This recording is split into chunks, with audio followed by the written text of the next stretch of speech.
नमस्कार दर्शकों, बात आज के चैनल के खास कार्यक्रम 11 दिन 11 गणपति में आपका स्वागत है। इस खास कार्यक्रम में हम आपको अजमेर शहर में सजाए गए मुख्य पंडालों के दर्शन करवाएंगे और उनके इतिहास के बारे में जानकारी देंगे।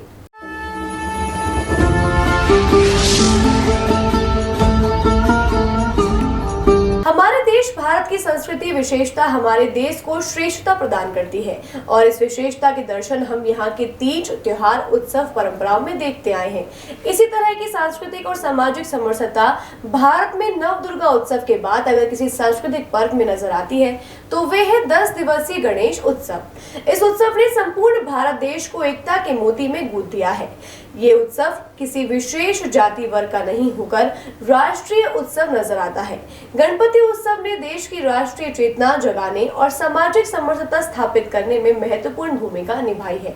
महाराष्ट्र राज्य से शुरू हुआ ये उत्सव समय के साथ हर राज्य में मनाया जाने लगा। इस उत्सव की खास बात यह है कि यह समाज के सभी वर्गों में समान उत्साह, उमंग और उल्लास के साथ मनाया जाता है और ऐसे ही उल्लास और उमंग के साथ अजमेर के केसरगंज में केसरिया बादशाह गणपति महोत्सव का आयोजन किया जा रहा है।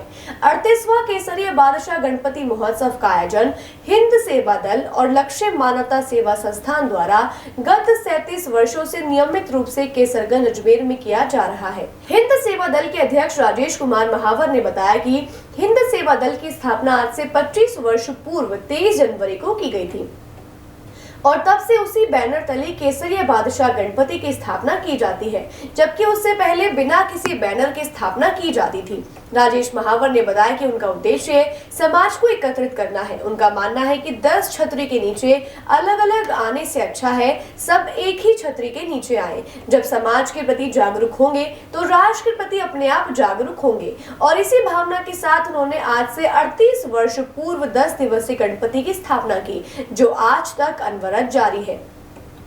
केसरिया बादशाह गणपति की प्रतिमा पहले अहमदाबाद से लाई जाती थी, लेकिन पिछले कुछ वर्षों से अजमेर में बनी हुई प्रतिमा की ही स्थापना की जाती है। पंडाल में स्थापित प्रतिमा की नित्य सुबह 5:30 बजे और शाम को 7:30 बजे पूजा अर्चना की जाती है। इस गणपति पंडाल की खास बात यह है कि यहाँ की प्रसादी उस व्यक्ति द्वारा भेंट की जाती है जिसकी मनोकामना यहाँ बप्पा ने पूर्ण की हो। कहा जाता है कि यहाँ से कभी कोई खाली हाथ नहीं गया है। जिसने जो भी मन्नत केसरिया बादशाह से मांगी है वो पूर्ण जरूर हुई है और इस कारण यहाँ श्रद्धालुओं की भीड़ लगी रहती है। करीब करीब शहर के सभी जन इस बप्पा के दर्शन करने आते हैं। राजेश महावर ने बताया कि इसी बप्पा ने उन्हें सर्व जाति सामूहिक विवाह सम्मेलन की प्रेरणा दी और उन्होंने अब तक कई जोड़ों के प्रत्यक्ष और अप्रत्यक्ष रूप से विवाह संपन्न करवाए हैं। साथियों, हमारे चैनल के खास कार्यक्रम 11 दिन 11 गणपति में आज हम इसी गणपति के आरती दर्शन कर धर्म लाभ प्राप्त करेंगे। तो करते हैं दर्शन और लेते हैं केसरिया बादशाह का आशीर्वाद। 38वां गणपति महोत्सव हिंद सेवा दल में लक्ष्य मान्यता सेवा संस्थान द्वारा हर वर्ष की बात इस वर्ष भी गणेश महोत्सव का कार्यक्रम बड़े धूमधाम से किया है।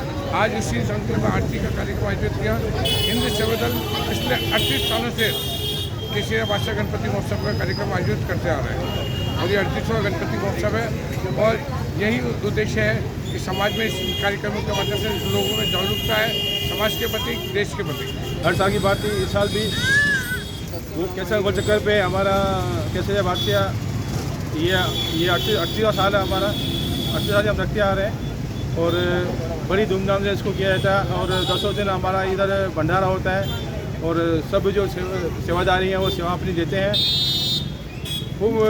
खूब मतलब धूमधाम से मनाया जाता है और इसकी जो विसर्जन होता है वो भी बड़ा धूमधाम से हम करते हैं। बहुत अच्छा लगता है, बहुत बढ़िया लगता है, मतलब संतुष्टि होती है, दिल की मतलब खुशी होती है बहुत। विसर्जित करने जाते जब? हाँ, विसर्जन जाते जब तब की बात। आंखें भी कुछ नम होती है आप लोगों की? जी। आपको कुछ दुख भी होता होगा? दुख तो होगा ना। अब देखो 10 दिन बिठाते हैं, सेवा करते हैं तो कोई भी हुआ सबको दुख होगा। हमारी श्रद्धा इनके प्रति है तो दुख तो होना ही है। तो दर्शकों, आज के लिए बस इतना ही। कल फिर होगी मुलाकात, तब तक के लिए दीजिए इजाजत। नमस्कार।